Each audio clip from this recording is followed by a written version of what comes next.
ये देखिए, normal distribution का एक वेरी वेरी इंपॉर्टेंट क्वेश्चन है। कई बार एग्जाम में 8 मार्क्स के लिए पूछा जा चुका है। In a normal distribution 31% of items are under 45 and 8% are over 64। Find the mean and standard deviation of the distribution. Mean और स्टैंडर्ड डेविएशन पूछा है, तो इसका सॉल्यूशन मैं ऐसे देता हूँ। Let mu be the mean and sigma is standard deviation. अपने को म्यू और सिग्मा की वैल्यू निकालना है, मीन और स्टैंडर्ड डेविएशन की वैल्यू निकालना है। ये है मीन और यह है स्टैंडर्ड डेविएशन, इसकी वैल्यू निकालना है। तो सबसे पहले आप क्या कीजिए, नॉर्मल डिस्ट्रीब्यूशन कर्व वो प्लॉट कर लीजिए। नॉर्मल डिस्ट्रीब्यूशन कर्व कैसे प्लॉट करना है, देखिए ये ऐसा आप नॉर्मल डिस्ट्रीब्यूशन कर्व प्लॉट कर लीजिए, ठीक है।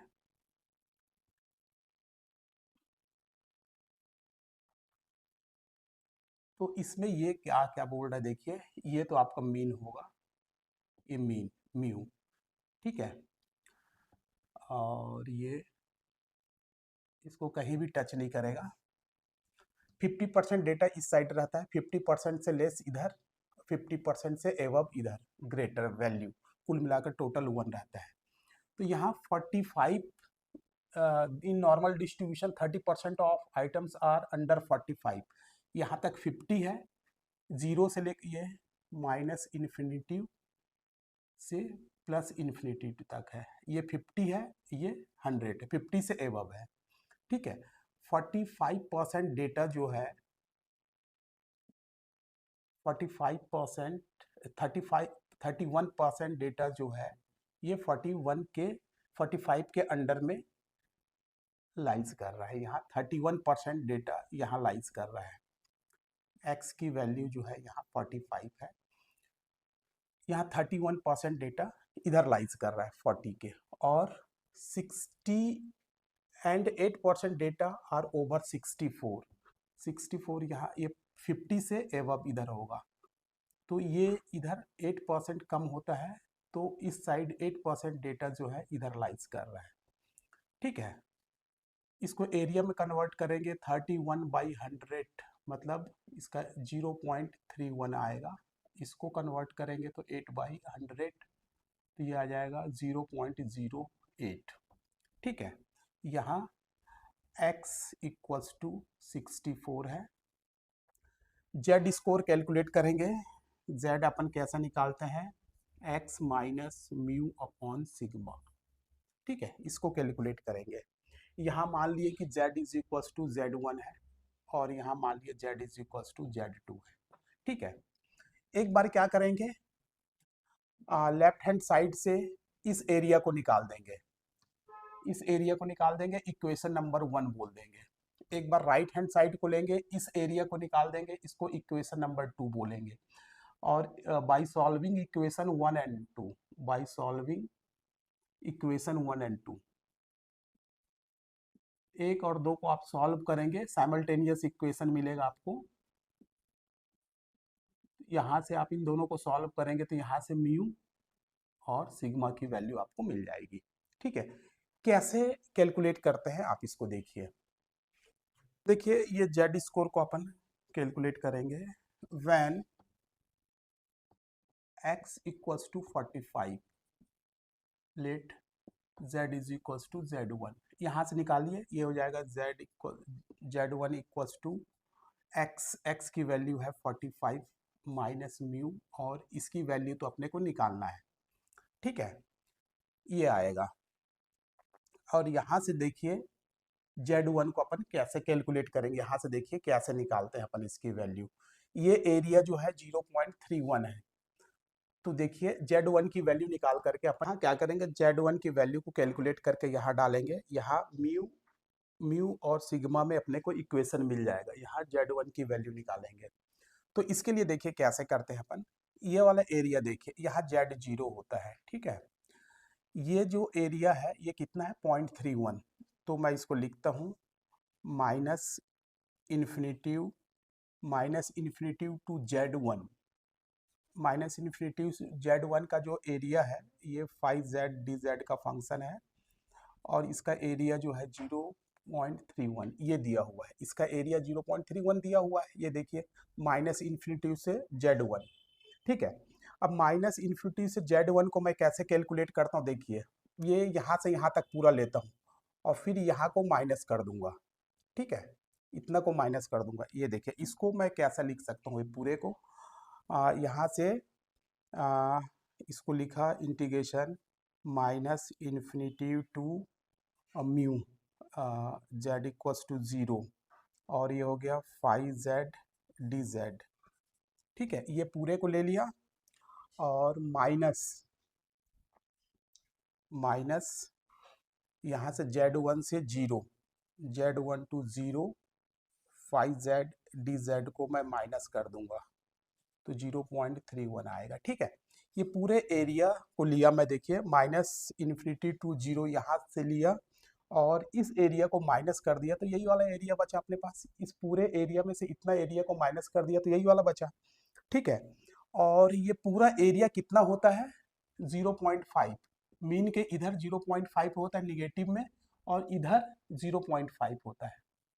ठीक है, तो ये हो जाएगा 0.5 और ये हो जाएगा minus Z1 to 0 5z dz 0.31। ठीक है, करेंगे इसकी वैल्यू निकालते, देखिए ये Z1 से 0 5z dz is equals to 0.5 minus 0.31, तो ये जो Z1 की वैल्यू निकली अपनी, Z1 से 0 5z dz is equals to 0.19। अब इसका Z स्कोर टेबल देखेंगे, यहाँ से टेबल देखेंगे, टेबल देखना है कौन सा, area under normal curve, area under normal curve वाला टेबल देखिए आप, ये बुक के लास्ट में रहता है एरिया अंडर नॉर्मल कर्व। ये वाला पॉइंट पे Z की कितनी वैल्यू है ये अपने को निकालना है। तो देखिए मैं आपको बताता हूँ कि कैसे निकालना है, थोड़ा सा यहाँ मैं बना देता हूँ उसका वो फिगर कि कैसे आपको निकालना है इसको। देखिए एरिया अंडर नॉर्मल कर्व को अपन कैसे निकालेंगे, ये टेबल बुक के लास्ट में आपको मिल जाएगा, ये ऐसा टेबल दिया रहेगा, ये 0 1 2 3 4 5 से लेकर 9 तक लिखा रहेगा, यहाँ से पॉजिटिव वैल्यू रहता है इसका केवल 0.0 0.1 0.2 0.3 ऐसा करके इसमें लिखा रहेगा। ठीक है, ये पूरा टेबल बना हुआ है, आप एक बार देख लीजिएगा। मेरे को 0.19 पे इसकी वैल्यू निकालना है, 0.19 पे, तो पूरे टेबल में देखिए कि 0.19 किसके करीब है, किसके अप्रॉक्स वैल्यू किसके करीब है। तो यहाँ पास देखेंगे तो ये देखिए ये इसके करीब है 0.1915, तो इसकी जो वैल्यू हो जाएगी ये वाली वैल्यू को आपको देखना है, तो ये 0.5 हो जाएगा। ठीक है, चूंकि ये कौन सा साइड में है, निगेटिव साइड में लाइज कर रहा है, इसलिए यहाँ पास निगेटिव लग जाएगा, माइनस साइन लग जाएगा। तो इसकी वैल्यू आप टेबल से निकालें तो इसकी वैल्यू कितना आया 0.5। यदि मान लीजिए इसके करीब आता तो 0.51 आता, यदि इसके करीब आता ये वाली वैल्यू, ये वाली जो भी वैल्यू है इसके करीब आता तो 0.52 आ जाता। ठीक है, यहाँ 5 के नीचे आता तो इसके करीब तो ये 0.55 आ जाता। ठीक है, मेरे ख्याल से आप समझ रहे होंगे कैसे अपने को टेबल देखना है। ठीक है, तो मैं डायरेक्ट निकाल के, आप ना पूरे टेबल में देखेंगे ये वैल्यू कहाँ पास किसके नज़दीक है, तो मेरे ख्याल से इसके नज़दीक है ना, 0.50 है ये, यदि इसके नज़दीक रहता तो 0.51 रहता। ठीक है, तो ये वाली वैल्यू निकली, Z की जो वैल्यू निकली -0.51। अब इसकी वैल्यू को अपन यहाँ पुटअप कर देंगे, ये यहाँ पास, तो यहाँ से मेरे को एक इक्वेशन निकल जाएगा। ठीक है, तो इसको मैं यहाँ पुटअप करके देखता हूँ। यहाँ Z की वैल्यू जो है -0.5 है, ये हो जाएगा 45 माइनस म्यू, और ये हो जाएगा सिग्मा, तो ये हो जाएगा 0.5 सिग्मा माइनस में इक्वल्स टू 45 माइनस म्यू, इसका साइड चेंज कर लीजिए, mu minus 0.5 sigma equals to 45। तो ये इक्वेशन नंबर 1 निकला, है ना। इस इक्वेशन नंबर 1 को मैं यहाँ लिख दे रहा हूँ, mu minus 0.5 sigma equals to 45, equation number 1। ठीक है, उसी तरीके से इससे इक्वेशन नंबर 2 निकालेंगे, फिर दोनों इक्वेशन को सॉल्व कर देंगे, दोनों में म्यू और सिग्मा आएगा, दोनों को सॉल्व कर देंगे तो आंसर आ जाएगा। एज सिमिलर इसको निकालेंगे, एज सिमिलर आप इसको कैलकुलेट करके यहाँ से दूसरा इक्वेशन बना लीजिए, दोनों को सॉल्व कर लीजिएगा तो बहुत आसानी के साथ सॉल्व हो जाएगा। When x equals to 64, let z equals to z2, ये z2 है, तो यहाँ से z स्कोर कैसे निकालेंगे, x minus mu upon sigma, तो ये हो जाएगा आपका z की जगह में z2 x 64 minus mu upon sigma, इसकी तो वैल्यू निकालना है। अब z2 की वैल्यू अपने को निकाल करके यहाँ पास फिर से पुटअप करके उसके बाद इक्वेशन निकाल लेंगे। z2 की वैल्यू निकालने के लिए देखिए, ये इसका एरिया दिया हुआ है आपको 0.08, ये एरिया दिया हुआ है, ये कहाँ से है, z इक्वल्स टू 0 से लेकर के इन्फिनिटी तक, तो ये है किसका एरिया दिया हुआ है, z इक्वल्स टू z2 से लेकर के इन्फिनिटी तक 5z dz की जो वैल्यू है वो कितना है 0.08। ठीक है, इसको आप ब्रेक कीजिए, इतना का एरिया निकालने के लिए क्या करेंगे, पूरे एरिया को निकाल लेंगे। ये यहाँ से मैं क्या करता हूँ, इसको z इक्वल टू 0 से लेकर के इन्फिनिटी तक निकालता हूँ, पूरा एरिया निकाल लेता हूँ इन्फिनिटी तक, और 5z dz, ये पूरे एरिया में से इतना एरिया को माइनस कर दूंगा तो ये वाला एरिया बचेगा, तो ये हो जाएगा, इतना एरिया को माइनस करना है तो 0 से z2, और ये हो जाएगा 5z dz is equals to 0.08। ठीक है, और ये जो एरिया है 0 से इन्फिनिटी, 0 से इन्फिनिटी, ये वाला एरिया देखिए 50% एरिया इधर रहता है, 0.5 एरिया इधर रहता है, 0.5 एरिया इस साइड रहता है, मीन के इस साइड और इस साइड, तो इसके बदले में मैं क्या रख सकता हूँ, 0.5 माइनस 0 से z2, 0 से z2 5z dz is equals to 0.08, तो ये हो जाएगा 0 से z2 5z dz is equals to 0.5 minus 0.08, यह आएगा आपका 0 to z2 5z dz is equals to 0.42। अब area under the normal curve से इसकी वैल्यू निकालना है, z की वैल्यू, area under the normal curve, इस टेबल से इसकी वैल्यू निकालना है, इस टेबल से इसकी वैल्यू निकालना है, तो इसकी वैल्यू क्या निकलेगी, देखिए मैं आप यहाँ लिख करके बताता हूँ। Area under the normal curve से इसकी वैल्यू, z की वैल्यू निकालेंगे, तो देखिए ये जो पॉइंट है इस टेबल में कहाँ पास लाइज कर रहे हैं, पूरे टेबल के अंदर देखिए कि ये वाली वैल्यू कहाँ लाइज कर रही है, मैं ऐसे हल्का सा बनाया हूँ, आप इसी से समझने की कोशिश कीजिए।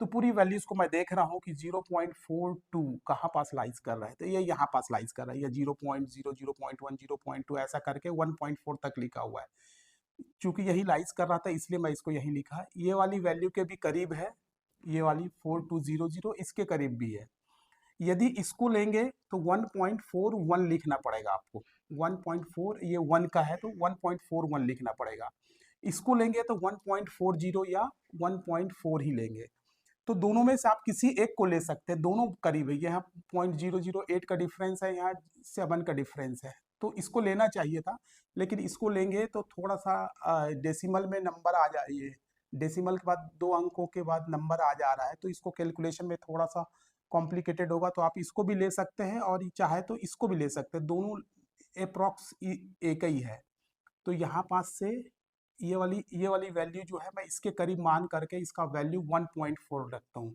तो Z2 की वैल्यू जो है 4 निकला और ये पॉजिटिव डायरेक्शन में है, इस डायरेक्शन में है, इसलिए इसकी वैल्यू को जो मैं पॉजिटिव रखा। अब Z2 की जगह में ये वाली वैल्यू रख करके एक और इक्वेशन निकालूंगा, दोनों को सॉल्व कर दूंगा तो आंसर आ जाएगा।